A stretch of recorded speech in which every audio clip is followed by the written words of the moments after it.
I was 32 when I realized I didn't know who I really was. Sounds cliché, doesn't it?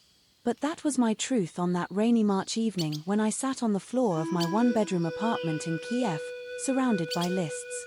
Lists of goals for the year, for 5 years, for my entire life. Lists of desires I'd copied from motivational blogs. Lists of who I should be according to Instagram, my mom, colleagues, that guy I dated 2 years ago. None of these lists felt like mine. I worked as a marketer at a company I didn't like, lived in a neighborhood I didn't choose but because rent was cheaper there, and even dyed my hair a color someone once said suits you. Who was that someone? I don't remember. But that didn't stop me from wearing that shade for 3 years straight. It all started with a book I randomly picked up at the library. I needed to wait out the rain and my phone had died.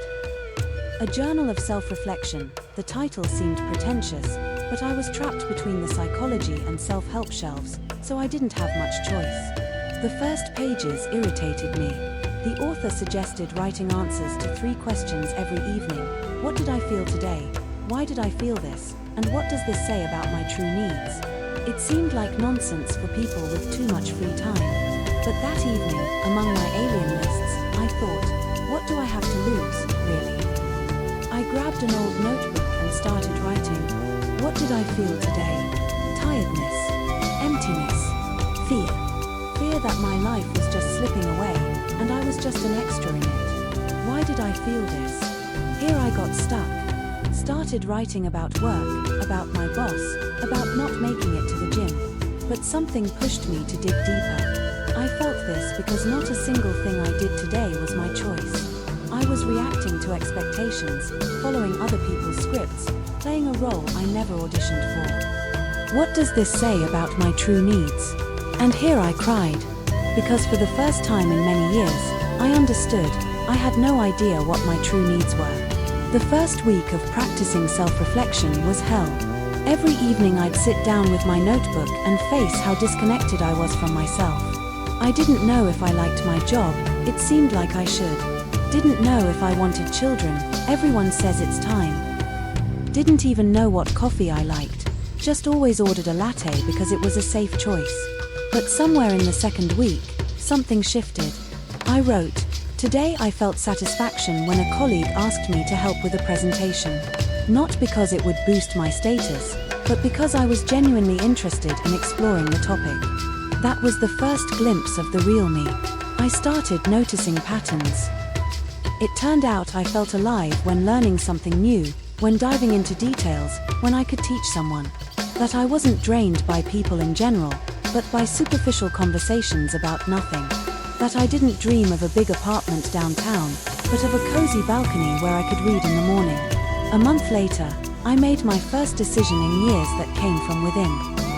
I enrolled in a data analysis course, not because it was trendy or promising, but because when I thought about numbers, graphs, patterns, my heart ached with curiosity. The same feeling I had as a child solving math problems. My mom was shocked. But you're a marketer. You studied this for 10 years. In the past, I would have surrendered under the pressure of those words.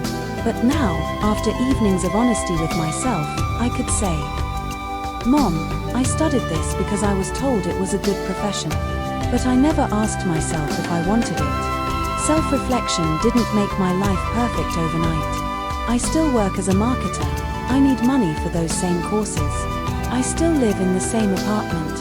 But something fundamental has changed. Now, when someone offers me something, a new project, a meeting, even a simple outing to a cafe, I pause. I ask myself, what do I want? What do I feel? Not what I should feel, not what someone else would feel. Exactly me. Last week, for the first time in 3 years, I said no to a friend who invited me to a party. Before, I would have gone out of obligation, spent 3 uncomfortable hours there, and then recovered for a week. Now I said, listen, I really value our friendship, but big noisy gatherings drain me. Maybe we could meet one-on-one for coffee? Was she offended? A little. But I stayed home, and for the first time in a long time, it didn't trigger guilt. I can't say I've found all the answers. My notebook is thick now, filled almost to the end, and it has more questions than when I started. But now these are my questions. About my life. About my desires.